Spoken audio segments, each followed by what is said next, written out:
आपल्यासमोर सादर करणार आहेत. ही नाटिका समाजाला आरसा दाखवणारी आहे. विनोदातून संदेश देण्याचं सामर्थ्य या सादरीकरणात दिसून येईल. समाज प्रबोधनपर नाटिका घेऊन येत आहेत इयत्ता 8वीचे विद्यार्थी. नाटिकेचं नाव आहे शिक्षणाच्या नावानं चांग भलं. या नाटिकेचं लेखन, दिग्दर्शन व मार्गदर्शन केलं आहे श्रीमती योगिता बोरसे मॅडम यांनी. चला तर ही नाटिका सुरू होण्याआधी एकदा जोरदार टाळ्या होऊन जाऊया.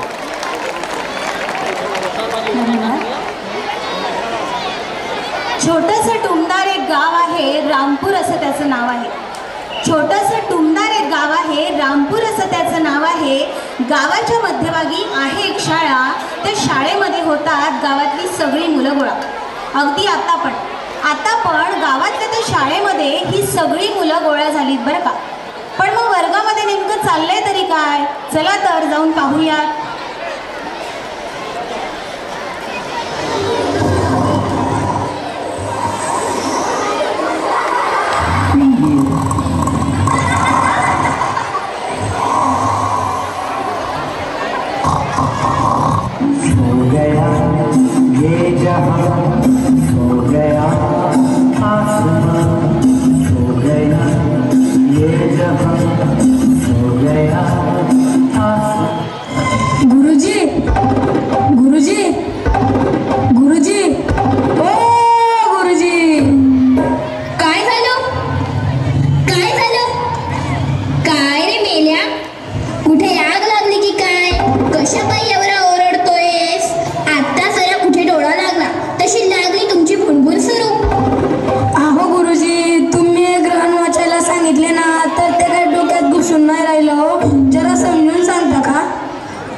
सांगतो बरं.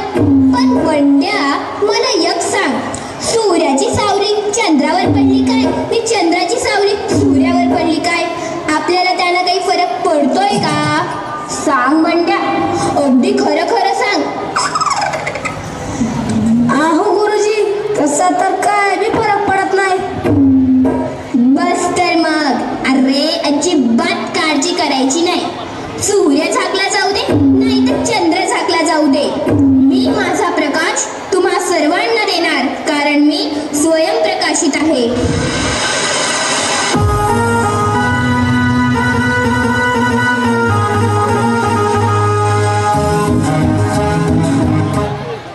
गुरुजी, गुरुजी, ओ गुरुजी.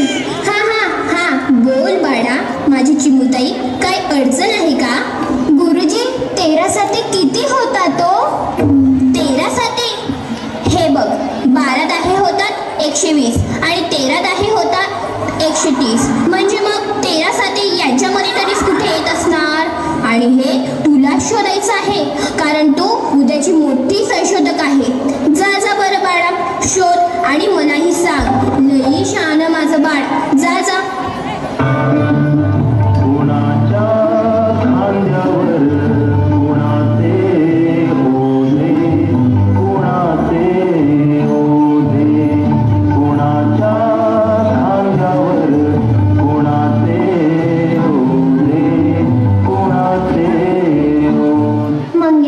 उजळणी पाठ करायला सांगितली होती ना, म्हणून दाखव बरं.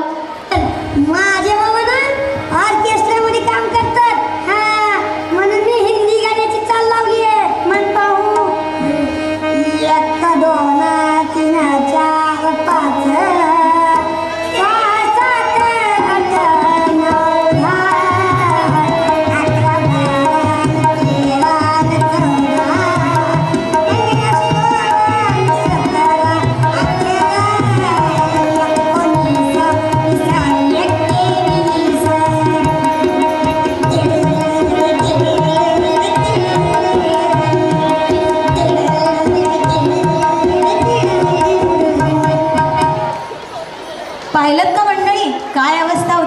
शाळेमध्ये तर असं म्हणतात शिक्षकच घडवत असतो उद्याची पिढी. असं म्हणतात शिक्षकच घडवत असतो पिढी उद्याची. पण मग असं शिक्षण दिलं जात असेल तर यात चूक तरी नक्की कोणाची?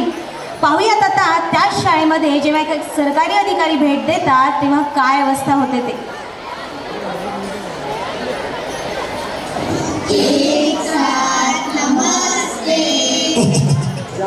नमस्ते नमस्ते, बसा खाली बसा. तुम्हाला नाही हो, तुम्ही उठा. तर विद्यार्थी मित्रांनो, आज मी तुमचा अभ्यास तपासण्यासाठी तुम्हाला काही प्रश्न विचारणार आहे बरं का. तर सांग बरं का बाळा, तुझ्याजवळ 5 इडल्या आहेत आणि त्यातल्या 5 इडल्या मी खाल्ल्या तर तुझ्याकडे काय उरेल? सोपं सर, माझ्याकडच्या 5 इडल्या जर तुम्ही खाल्ल्या तर माझ्याकडे फक्त सांबारच उरेल. अरे अरे गुरुजी, काय उत्तर देतोय हा मुलगा? अरे बाळा चिंटू, असे अपूर्ण उत्तर नाही द्यायचे. तुझ्याकडच्या 5 इडल्या जर सरांनी खाल्ल्या तर तुझ्याकडे फक्त सांबारच नाही तर नारळाची चटणी उरेल. अरे चल, ही ताई हुशार दिसते. सांग बरं का, 1000 किलो म्हणजे 1 टन, तर 3000 किलो म्हणजे किती टन? 1000 किलो म्हणजे 1 टन, तर 3000 किलो म्हणजे टन टन टन. अरे देवा. सांग बरं का बाळा, 5चा पाढा म्हण.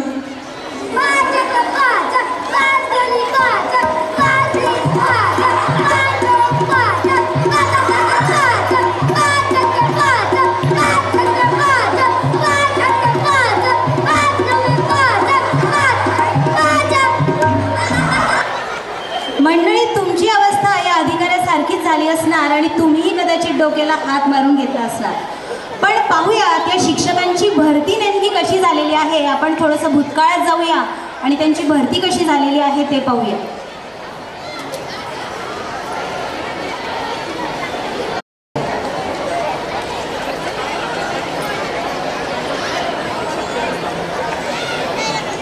दहावीला 40% आणि 12वीला 47%. मिस्टर रमेश, तुम्ही तर अगदी काठावर पास झालेला आहात. मॅडम, त्या वर्षी पेपर खूपच कठीण काढला होता आणि त्यात आमच्या काकूच्या, आत्याच्या, मामाच्या, चुलत भावाच्या एकुलत्या 1 मुलाचे लग्न. त्यामुळे इतके गुण घसरले, नाही तर मी बोर्डात पहिला येणार होतो. बरं, ठीक आहे. मिस्टर रमेश, मराठीतील शेतकऱ्यांविषयीची एखादी गाजलेली कविता म्हणून दाखवा. म्हणतो पाठ आहे माझी.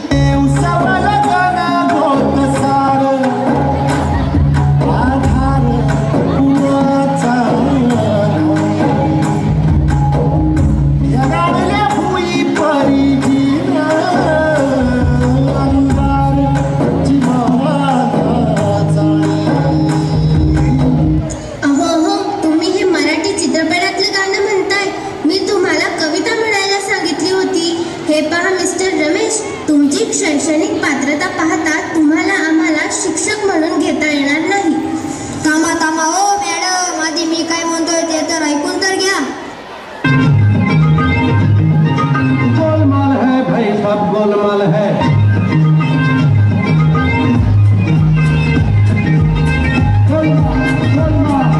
गोलमाल है, सब गोलमाल है.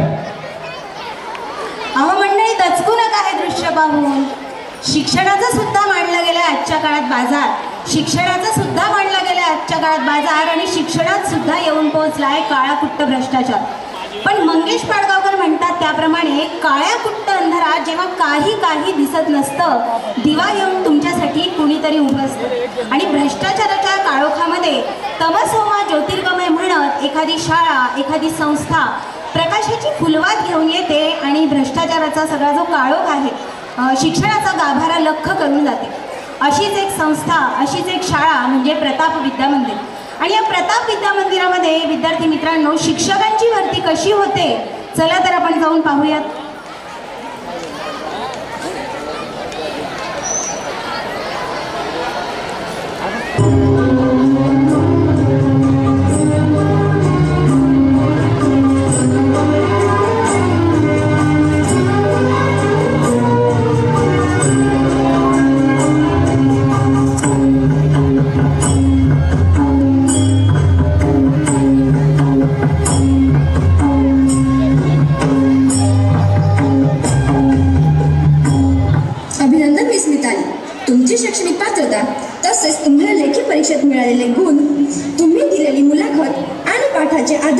आम्ही तुमची आमच्या शाळेसाठी शिक्षक म्हणून निवड करीत आहोत.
सत्यम शिवम सुंदरमचा मिलाप या ठिकाणी घडतो. हीच आहे ती शाळा ज्या ठिकाणी तत्वांच्या पायावरती गुणवत्तेचा कळस उभा राहतो. या शाळेसाठी एकदा जयघोष करूया. प्रताप विद्यामंदिर